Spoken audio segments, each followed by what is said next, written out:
امام مالک رحمۃ اللہ علیہ کے پاس ایک شخص بیٹھا کرتا تھا،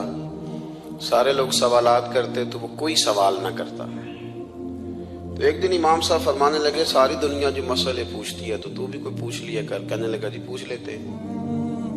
روزہ کب افطار کرنا ہے؟ آپ نے فرمایا جب سورج ڈوب جائے۔ تو کہنے لگا اگر ساری رات ڈوبے ہی نہ تو امام صاحب فرمانے لگے تو پاگل تو نہیں، وہ کون سی رات ہے جو رات بھی ہو جائے اور سورج ڈوبے ہی نہ، ساری رات سورج ہی نہ ڈوبے۔ آپ فرمانے لگے اب تیرے لیے میرا مشورہ ہے کہ تو چپ ہی رہا کر، تیرا نہ پوچھنا ہی تیرے حق میں بہتر ہے، تو نہ پوچھ۔ یعنی کچھ لوگ خد و خال کے لحاظ سے بڑے حسین ہوتے ہیں، بڑے حسین، لیکن ان کی جو گفتگو ہوتی ہے نا، گفتگو وہ گمانہ خیز نہیں ہوتی، کبھی کبھی کچی بات بھی کر جاتے ہیں، کبھی کبھی وہ اپنے سٹیٹس سے نیچے اتر کے بھی بات کرتے ہیں، ان سے مل کے بات کر کے افسوس ہوتا ہے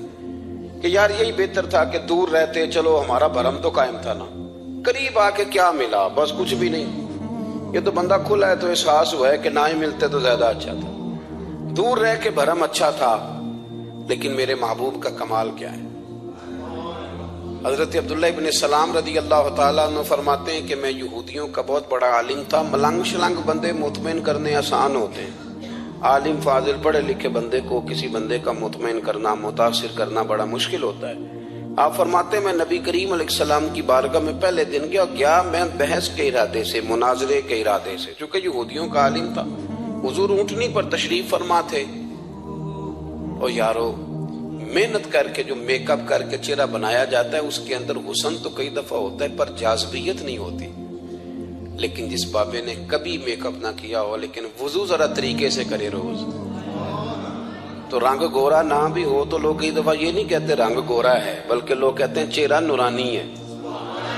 اب میں اس پر میں کچھ کلام کر سکتا ہوں کہ گورے اور نورانی چہرے میں بھی فرق ہوتا ہے، کچھ چہرے گورے ہوتے ہیں پر نورانی نہیں ہوتے، کچھ گورے نہیں ہوتے پر نورانی بڑے ہوتے، یہ الگ عنوان ہے۔ تو حضرت عبداللہ ابن سلام رضی اللہ تعالیٰ عنہ فرمانے لگے جب میں گیا تو حضور اونٹنی پر تشریف فرما تھے، کہتے ہیں سادہ وضو، اور میں دیکھ رہا تھا کہ داڑھی مبارک میں کنگھی بھی نہیں ہوئی تھی، سرکار نے سر پہ سادہ سا امامہ باندھا تھا، حضور اونٹنی پر بیٹھے تھے اور جس اونٹنی پر تشریف فرما تھے اس پہ کجاوا بھی کوئی نہیں تھا، لیکن کہتے دو جملے حضور کی زبان سے نکلے، دو جملے، اور میں ان جملوں کا قیدی ہو گیا۔ میرے محبوب نے فرمایا اگر وہ چاہتا ہے عمر زیادہ ہو، رزق میں برکت ہو، تو اپنے رشتہ داروں کے ساتھ اچھا سلوک کرے۔ یہ حدیث اگرچہ اپنے انہی الفاظ کے ساتھ مشکات میں موجود ہے،